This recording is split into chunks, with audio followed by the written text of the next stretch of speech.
Hello, delighted to be with you today. My name is Ian Morley from the Regenerative Medical Group. We're also very fortunate to have with us Dr. Suhail Hussain, who's a leading practitioner in private medical practice. Dr. Hussain, if you'd just like to introduce yourself to everyone. Hi, Ian. Thank you, and pleasure to be here as well. So, I've been a GP for 20 years, and in the last 4 years, I've been working solely privately, seeing individuals and families, helping them with all of their medical needs and requirements, primarily on a home visiting basis. One of the things that I think you've seen, I've seen, and maybe all men secretly know is that women take care of their health and men don't. What's the reason for that? What is your perception of this? So, classically, the British stereotype stiff upper lip, keep things bottled up, don't share with others. Unfortunately, men are far more prone to behave in that way, to not share problems, to not discuss issues, particularly medical issues. They feel they should just soldier on, carry on regardless, keep up with their work, with their day-to-day responsibilities, and they just bottle all this stuff up inside them, and they continue to suffer in silence. And then that is actually very dangerous from a medical and physical and mental perspective. So this is something that we really should address and try and get men to open up more. As you say, women are far more receptive to discussing health issues. They may often see their GP on a monthly basis for cycle issues or when they're pregnant or during the menopause. So there's several opportunities for women to consult the doctor, whereas men don't have these natural opportunities, and then they tend to not go in at all, even when a problem arises. You're a man, I'm a man. And we know some men are hypochondriacs, but most men do seem to adopt this sort of stoic, I'm all right, Jack type of approach to life. What would you suggest they do as a basic thing if they've got any concerns? Where would they start? So one, I think, is being reactive if a problem occurs. But I think more importantly, that is we should start to develop proactive attitude to health.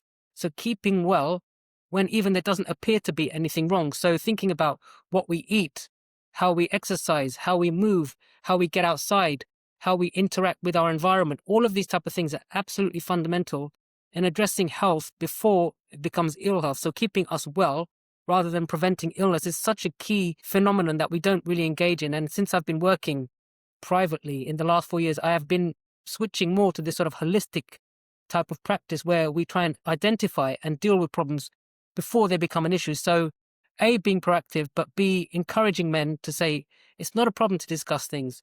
Don't feel shy. Don't feel embarrassed. Don't feel that you're weak because you have an issue. Please feel open and feel ready to come and talk to the doctor about it, because we will find that in the vast majority of cases, the whole host of doctors are happy to discuss it. They won't judge you at all. And look, I'm a man of a certain age. Not so long ago, I woke up one morning, had a shower, and there was like a small lump of butter sitting at the front of my stomach. Mm. And I thought, oh, what's this? So I called up the doctor, and they came. I went in to see them, and they said, "Oh, you've got a hernia."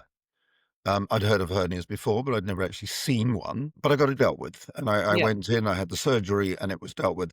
So, what sort of things should men be looking at, depending on their age range, in terms of any indicative signs? I mean, going to the bathroom too often, any signs of pain, any physical changes. What are the normal things? I mean, before they even have the courage to come and see you, what should Mm. they be looking for themselves? So, yeah, really important. And I'm so glad you mentioned a personal anecdote. Always helpful to hear about anecdotes from individuals. So, obviously, if you find a lump or a swelling somewhere, so for example, regular testicular checks for men of almost any age, literally from your late teens up until your 70s, 80s, monthly, check your testicles, see if there's any lumps or swelling or abnormalities. So, just getting into that habit of checking your body yourself. So, that's number one. Number two, what are we doing in terms of mental health, being ourselves well from a mental perspective? Are we stressed at work? Are there issues going on in our relationships? Are there other issues with our colleagues, with our peers? Are we constantly judging ourselves? So, from a mental health perspective, really important to think about that. So, anything that you can do where you're checking in on yourself. So, for example, do you do something like journaling? Do you document your thoughts during the day in terms of mental health? And as I said, physical checks upon yourself, your testicular examination, after a certain age, it would be worthwhile getting your prostate checked because of issues with urinary problems and so on. So these type of things are really important for us to think about. And then if we want to break it down a bit more, men are particularly at risk of what we call metabolic syndrome. So developing insulin resistance, obesity, going on to lead to heart disease, diabetes, stroke, really, really serious issues that we need to be proactive about before they become a real problem.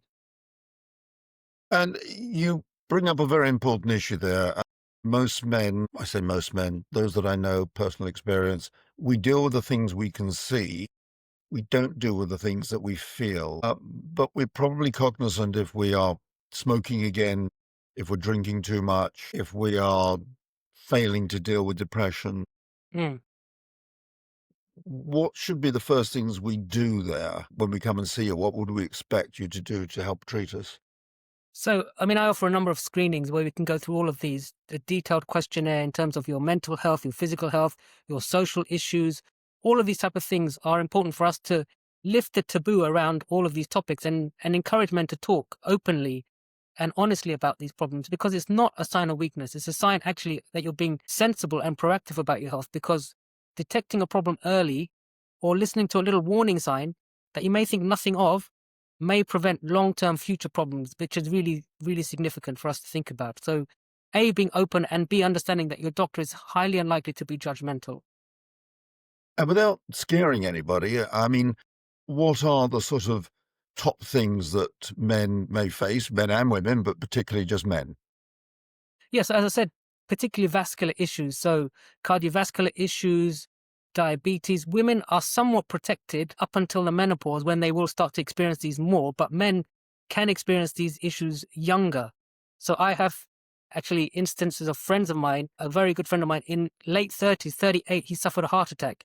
Totally unexpected. Now, he was overweight, he didn't look after himself, but that is a huge impact on him, his family, his kids. So, we ignore these things at our peril. And, I finally back up, put off courage. I call you. I come for an initial meeting and diagnosis. What happens? What test should I go through? How long will it roughly take? What will you be looking for? So we will carry out a detailed questionnaire, as I said, prior to the appointment, where you will outline any problems that you have, but also look at things that you may wish to put into place. So do you want to change your diet? Would you like to work with a personal trainer? Would you like to work with a nutritionist? Then a thorough physical examination to include all your major systems, your cardiovascular system, your respiratory system, your neurological system, and your urological system. So the bits down below, that's really important to think about as well. So as I said, prostate, urinary problems, but also the taboo that we don't often address is erectile dysfunction. So that is a really big problem that is really not talked about at all. Erectile dysfunction, sexual dysfunction, these are sort of really the taboo areas. I know we're going to talk about this in a subsequent interview, but what are just briefly touching on what are the initial signs you'd be looking for, or should a man be looking for in that area? So again, it's about being open and honest because this problem may have been noticed by your partner, by your wife, but it may not have been discussed because you're embarrassed, or she may be embarrassed to raise this topic with you. So have an open, honest discussion with your partner saying, have you noticed a problem? Because I've certainly noticed a problem. And the way that manifests in terms of what the man may experience is there'll be initially a difficulty maintaining an erection. So you can get an erection fine, but maintaining it becomes problematic. But as this progresses, and if it's not dealt with, then actually initiating an erection becomes a problem. And then I think at that point, your wife would probably say to you, look, what's happening? What's going on here? So before it comes to that point, talking openly about that and thinking about if it's a problem, how do we address it? Or what other steps can we take to try and manage that? And two other short questions. One is, would you have access to my existing NHS records if you wanted to do a comparison? And then I guess the second one is roughly what are the costs for coming for an initial consultation? So no, I wouldn't have access to your NHS record. You're quite welcome to share that with me. And in fact, that's very useful if there have been tests done via your NHS GP. I think it's always advisable to share records to have as complete a picture as possible. In terms of cost, it really depends what the interaction is. So for the basic screening that I do, the cost for that is 895, where we do the comprehensive assessment. But there are other ways that we can interact in terms of if we just wanted a simple consultation. But the health screen that I offer is 895. Okay, that's great. All right. Well, thank you very much indeed, Dr. Hussain, for sharing this information with us. If you could also leave your contact details so anyone who wants to follow up directly with you is able to do that. So really appreciate your time, really appreciate your responses. And men, if you're listening, do something about your health and don't wait till it's too late. Thank you very much. Thank you so much. Thank you.